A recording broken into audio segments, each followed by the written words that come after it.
अमृतसर के golden temple के बाहर एक रिक्शा वाला खड़ा रहता था। रोज सुबह आता है, चाय पीता है, लोगों से बात करता है। पिछले 12 दिन से ये यही कर रहा है, लेकिन असली में ये आदमी रिक्शा वाला नहीं था और ये 12 दिन से कोई टाइम पास नहीं कर रहा था, ये तैयारी कर रहा था। क्योंकि गोल्डन टेम्पल के अंदर हजारों इनोसेंट लोगों के बीच में छुपे हुए थे armed militant, AK-47, rocket launchers. ना पब्लिक को कुछ पता था और ना ही बाहर खड़े पुलिस वालों को पता था। सिर्फ एक सरकारी एजेंसी ये जानती थी और उन्होंने चूज किया था इस आदमी को, इस रिक्शा वाले को, जो अब अंदर जाने वाला था बिना किसी बैकअप के आर्म्ड मिलिटेंट्स के बीच में। जहां एक भी गलती अगर इससे हुई तो ये बाहर वापस नहीं आने वाला था, इस बात की गारंटी थी। लेकिन इस ऑपरेशन को समझने के लिए पहले ये समझना होगा कि ये मिलिटेंट्स आए कैसे अंदर, IB यानी इंटेलिजेंस ब्यूरो को कैसे पता चला, और इस रिक्शा वाले ने अंदर जाके ऐसा क्या करा जिससे पूरे इंडिया की ट्रैजेक्टरी बदल गई। ये ऑपरेशन एग्जैक्टली कैसे हुआ था उसके लिए मैंने एक 3D मॉडल बनाया है गोल्डन टेम्पल का। यार गोल्डन टेम्पल कोई नॉर्मल बिल्डिंग तो है नहीं, रोज हजारों लोग आते हैं, सिक्योरिटी गार्ड्स हैं, पुलिस चेक पॉइंट्स हैं, तो AK-47, ग्रेनेड लॉन्चर जैसे हथियार अंदर कैसे पहुंच गए। गोल्डन टेम्पल में दुनिया का सबसे बड़ा लंगर चलता है, रोज ट्रक्स भर भर के गेहूं, चावल, दाल, सब्जियां आती हैं। अब क्योंकि ये प्रसाद होता है तो आउट ऑफ रिस्पेक्ट कभी इसकी चेकिंग नहीं होती, और एग्जैक्टली इसी चीज का फायदा इन मिलिटेंट्स ने उठाया। इन्हीं ट्रक्स में खाने के बैग्स के अंदर छुपा के लाए गए थे वेपन्स। जो छोटे वेपन्स होते थे जैसे बम, पिस्टल्स, वो अपनी बॉडी में स्ट्रैप करके शॉल से ढक के अंदर चले जाते थे। टेम्पल के अंदर कई सारे गेस्ट रूम्स हैं जहाँ पे आप फ्री में रह सकते हो, तो ये लोग धीरे धीरे इन रूम्स में रहने लग गए फेक नाम से। एक बार रूम में चले गए तो वेपन्स निकाल के अपना बेस सेटअप कर दिया। अगर टेम्पल के मैनेजमेंट स्टाफ को कभी शक भी होता था तो उन्हें डरा धमका के ये लोग चुप करा देते थे। रात को जब सब कुछ खाली हो जाता था तब ये सैंड बैग्स एंड फर्नीचर लगा के अपने स्नाइपर्स की पोजीशन बनाते थे। धीरे धीरे महीनों में एक पूरा आर्म बेस तैयार हो चुका था गोल्डन टेम्पल के अंदर, और बाहर से देखो तो सब कुछ नॉर्मल था, रोज लंगर हो रहा है, पूजा हो रही है। अब सवाल ये था कि ये लोग असली में कौन थे और ये क्या चाहते थे। इस इवेंट से 4 साल पहले भी यानी 1984 में भी गोल्डन टेम्पल को कैप्चर किया था। ये सिख कम्युनिटी के कुछ लोग थे जो पंजाब के लिए ज्यादा राइट्स एंड ऑटोनॉमी डिमांड कर रहे थे। ये पंजाब को एक अलग कंट्री बनाना चाहते थे, खालिस्तान। इस ग्रुप को लीड कर रहे थे जर्नैल सिंह भिंडरवाला। अब इन लोगों का खौफ कितना था उसका मैं तुम्हें एक एग्जाम्पल देता हूँ। इससे 1 साल पहले ही DIG Punjab police AS Atwal golden temple गए थे अपनी नॉर्मल पूजा करने। टेम्पल से बाहर आते टाइम उन्हें कोई राइफल से गोली मार देता है। उनके साथ पुलिस बॉडीगार्ड्स थे जिन पे गन्स थी, बट सब डर के भाग गए। जिस बंदे ने गोली मारी थी वो टेम्पल के अंदर से आया था और गोली मार के वापस अंदर चला गया। 2 घंटे तक उनकी बॉडी वहीं रही और किसी की हिम्मत नहीं हुई उसे उठाने की। फिर पंजाब की टॉप अथॉरिटीज ने भिंडरवाला से परमिशन ली थी कि हम बॉडी उठा सकते हैं क्या, तब जाके उनकी बॉडी उठाई गई थी। तो आप सोच लो टॉप अथॉरिटीज का क्या हाल था। तब गोल्डन टेम्पल पूरी तरीके से कब्जे में था। उस टाइम प्राइम मिनिस्टर थी इंदिरा गांधी। ये सब वो भी देख रही थी कि कैसे पंजाब में अथॉरिटी बिल्कुल खत्म हो चुकी थी। जब भिंडरवाला के साथ नेगोशिएशंस फेल हो गई थी तो PM ने डायरेक्ट मिलिट्री अटैक का ऑर्डर दिया था इन लोगों को मारने के लिए। इस ऑपरेशन का नाम था operation blue star. Tanks and heavy artillery का इस्तेमाल किया जाता है। इसमें भिंडरवाला और मिलिटेंट्स तो मारे जाते हैं, बट गोल्डन टेम्पल बुरी तरह से डैमेज हो चुका था। इसमें नॉर्मल सिविलियंस भी मरे एंड कई सोल्जर्स ने अपनी जान गंवाई। फिर सिख कम्युनिटी का गुस्सा, ट्रॉमा उभर के आया सरकार के खिलाफ।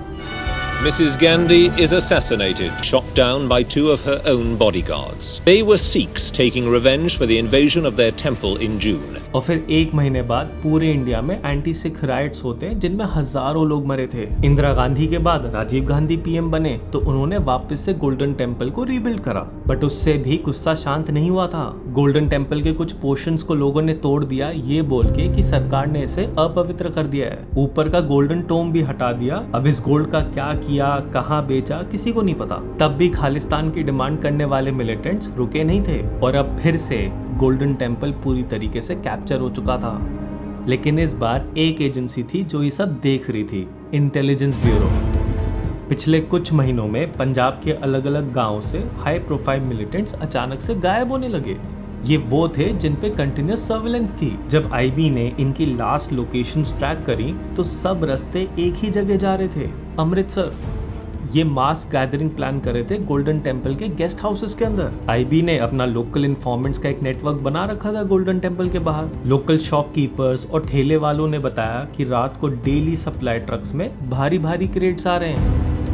आईबी ये इन्फॉर्मेशन लेके पहुंचती है राजीव गांधी के पास, बट उस टाइम पीएम ने एक स्ट्रिक्ट ऑर्डर दिया कि सिर्फ शक होना काफी नहीं था। ये गोल्डन टेम्पल है एंड वापस से 1984 जैसी गलती करना इंडिया अफोर्ड नहीं कर सकता था। कुछ भी करने से पहले एग्जैक्ट डिटेल्स चाहिए होंगी मिलिटेंट्स के बारे में। इन्होंने डिसाइड करा कि किसी को अंदर भेजना होगा जो बता सके कि एग्जैक्टली कितने लोग हैं। आईबी ने चुना अजीत डोवाल को। अजीत डोवाल इंडिया के नेशनल सिक्योरिटी एडवाइजर हैं एंड इनका अलग अलग मूवीज में भी कैरेक्टर प्ले किया गया है। अजीत डोवाल पिछले 7 साल से पाकिस्तान में ही थे एज अ स्पाई। डोवाल के बात करने का तरीका, उनकी उर्दू वो इतनी परफेक्ट थी कि खुद पाकिस्तानियों को कभी इन पे शक नहीं हुआ था। इस बारे में राजीव गांधी से भी कई बार मीटिंग्स हुई इनकी। डोवाल ने रिक्शा वाले की आइडेंटिटी को एज अ कवर बनाया, क्योंकि रिक्शा वाले हजारों होते हैं टेम्पल के बाहर एंड कोई अलग से नोटिस तो होता नहीं। इवन टेम्पल के बाहर जो पुलिस चेक पॉइंट्स थे उनको नहीं पता था कि रिक्शा वाला असली में कौन है। लगभग 12 दिन ये टेम्पल के बाहर रहते हैं। जिन पे शक था कि ये मिलिटेंट हो सकता है उनसे ये नॉर्मल बात करते हैं, कॉन्टैक्ट्स बनाते हैं। अपनी उर्दू और लहजे से ये हिंट्स देते रहते हैं कि ये पाकिस्तान से हैं। धीरे धीरे जब एक बार ट्रस्ट बन गया तब इन्होंने मिलिटेंट्स को बताया कि ये असली में कौन है। डोवाल ने अपने आप को एक पाकिस्तान का आईएसआई एजेंट बताया जिसे पाकिस्तान ने भेजा है उनकी हेल्प करने के लिए। अब ये सुन के मिलिटेंट्स बहुत खुश हो गए, क्योंकि ये लोग डेस्परेट तो थे ही वेपन्स एंड फंडिंग के लिए। इस झांसे में मिलिटेंट्स फंस गए और खुद डोवाल को अपने गेस्ट रूम के अंदर बुला लिया। पूरे 2 दिन डोवाल इनके साथ अंदर रहते हैं और इंटेलिजेंस इकट्ठी करते हैं। सारे मिलिटेंट्स ने खुल के बात करी, क्योंकि उन्हें तो लग रहा था ना कि ये बंदा उनकी मदद करने आया है। 2 दिन में डोवाल को 3 ऐसी चीजें पता चलती हैं जो इस ऑपरेशन के लिए सबसे ज्यादा क्रूशल होने वाली थी। पहली कि ये मिलिटेंट्स अपने आपस में ही बटे हुए थे। 1984 में जब गोल्डन टेम्पल कैप्चर किया था तो उस ग्रुप को भिंडरवाला लीड करा था। सबकी आपस में एक यूनिटी थी, एक ही लीडर था। बट इस बार अलग अलग ग्रुप्स थे, जैसे Khalistan commando force, Bhindranwale tiger force, Sikh students federation. ये लोग आपस में ही लड़ाइयां करते रहते थे पैसे और अथॉरिटी को लेकर, तो कोई प्रॉपर हायरार्की नहीं थी। दूसरी बात थी डर। डोवाल ने देखा कि जो लोअर रैंक के यंग रिक्रूट्स थे वो असली में अंदर से बहुत डरे हुए थे। वो मेंटली एग्जॉस्टेड थे एंड सिर्फ अपने कमांडर्स के आगे टफ बन रहे थे, पर अंदर से उन्हें भी समझ नहीं आ रहा था कि वो कर क्या रहे हैं। और तीसरी इंपॉर्टेंट चीज थी उनका पर्पस क्या था। डोवाल को पता चला कि वो मिलिटेंट्स खुद चाहते थे कि आर्मी उन पे अटैक करे जैसे 1984 में किया था। इससे पब्लिक ट्रिगर हो जाएगी, सरकार पे प्रेशर पड़ेगा और खालिस्तान की जो मूवमेंट है ये और स्ट्रॉन्ग हो जाएगी एंड में सरकार को खालिस्तान की डिमांड माननी पड़ेगी। ये मिलिटेंट्स एक लंबी लड़ाई के लिए तैयार ही नहीं थे, ना मेंटली और ना खाने पीने का कोई लंबा इंतजाम था। बस पर्पस था कि फटाफट आर्मी अटैक कर दे और ये लोग हीरो बन जाएंगे। ये सारा डेटा इकट्ठा करने के बाद डोवाल बोलते हैं कि वो बाहर जा रहे हैं सो दैट वो अपने पाकिस्तान के हैंडलर्स से रेडियो कांटेक्ट कर सकें, और फिर ये टेम्पल से निकल जाते हैं। बाहर जाके सबसे पहले डोवाल ने आईबी को यही बोला कि भाई आर्मी से अटैक नहीं करना है। इमोशनली ये लोग वीक हैं और अगर किसी तरह हम इनको आपस में एक दूसरे के खिलाफ कर दें तो ये टूट जाएंगे। और फिर आईबी को इंतजार होता है एक ट्रिगर का, क्योंकि अभी तक बाहर से सब कुछ नॉर्मल था, पब्लिक को थोड़ी ना कुछ पता था। तो अगर सरकार अपने आप से कुछ करती तो वापस सिख कम्युनिटी के साथ टेंशंस बढ़ जाती। एंड देन कुछ दिन बाद ही 8 मई 1988 को वो ट्रिगर पॉइंट आया। पंजाब पुलिस के डीआईजी एसएस वर्क एक मिलिटेंट को कन्विंस कर रहे थे कि वो पुलिस का इन्फॉर्मेंट बन जाए। ये पुलिस चौकी में थे जो टेम्पल के बाहर ही थी। बट इतने में गेस्ट रूम की एक खिड़की से फायरिंग स्टार्ट होती है, जहां एक गोली डीआईजी के सीधा जबड़े पे जाके लगती है। तुरंत पुलिस ने भी वापस से फायर किया एंड बाकी गेस्ट रूम की खिड़कियों से भी मिलिटेंट्स फायर करने लगते हैं। लोग ऑब्वियसली घबरा के इधर उधर भागने लग गए। अब इस भगदड़ में क्या होता है कि कुछ लोग तो टेम्पल के बाहर भाग जाते हैं, बट कुछ लोग घबरा के टेम्पल के अंदर चले जाते हैं। सो ये सब लोग अलग अलग कमरों में चले जाते हैं, अपने आप को बंद कर लेते हैं। बाहर पुलिस तुरंत कर्फ्यू लगा देती है, शूट एट साइट का ऑर्डर निकल जाता है एंड सारे एग्जिट्स को सील कर दिया जाता है। सब सुनसान हो चुका था एंड अंदर मिलिटेंट्स थे एंड नॉर्मल पब्लिक थी जो अंदर फंस चुकी थी।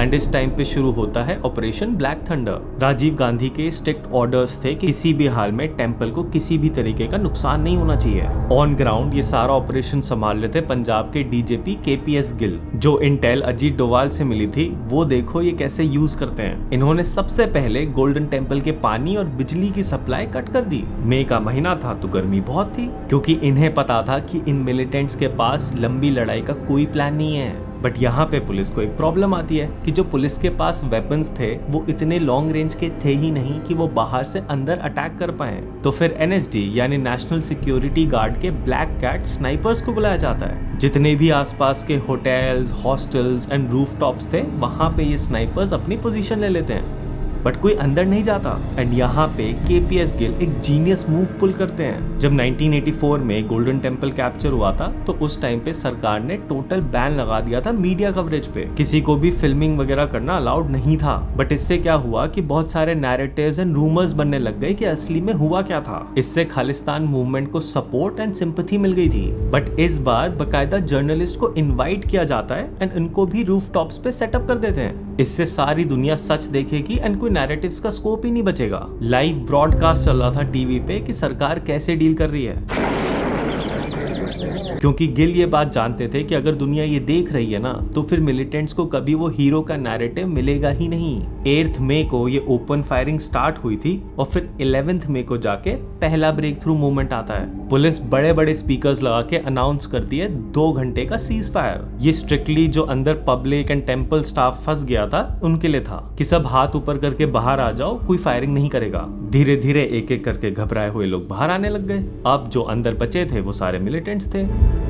अब इस टाइम तक मिलिटेंट्स के अंदर भी एक बहुत बड़ा डर बैठ चुका था, क्योंकि ये लोग तो एक्सपेक्ट कर रहे थे कि आर्मी टैंक्स लेके अटैक कर देगी, पब्लिक आउटरीच हो जाएगा, सब कुछ जल्दी निपट जाएगा, ये लोग हीरो बन जाएंगे और खालिस्तान की डिमांड पूरी हो जाएगी। बट ऐसा तो कुछ हो ही नहीं रहा था। इस टाइम पे पानी सिर्फ सरोवर में था जो ओपन में था, तो कोई भी अगर पानी लेने की कोशिश करता था तो स्नाइपर्स फायरिंग करते थे।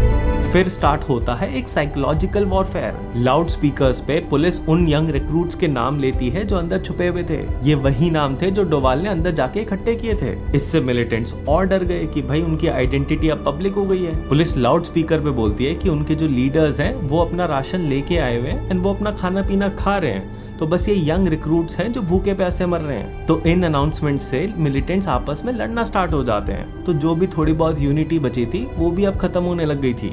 धीरे धीरे ऐसे करके 10 दिन बाद इन मिलिटेंट्स ने सरेंडर करने का डिसाइड करा। ये सरेंडर लाइव ब्रॉडकास्ट पे हुआ था। इन ग्रुप्स में से एक का लीडर था सुरजीत सिंह पेंटा। वो भी चुपचाप बाकियों के साथ बाहर आ गया। बट जब लाइन से आइडेंटिफिकेशन हो रहा था तब पुलिस को पता चल गया कि ये पेंटा है। वो इंटेरोगेशन और जेल से बचना चाहता था, तो तभी उसने एक पोटेशियम साइनाइड की गोली खाई और उसी टाइम खत्म हो गया। तो एजेंसीज जो उससे डिटेल्स लेना चाहती थी वो कभी नहीं मिल पाई।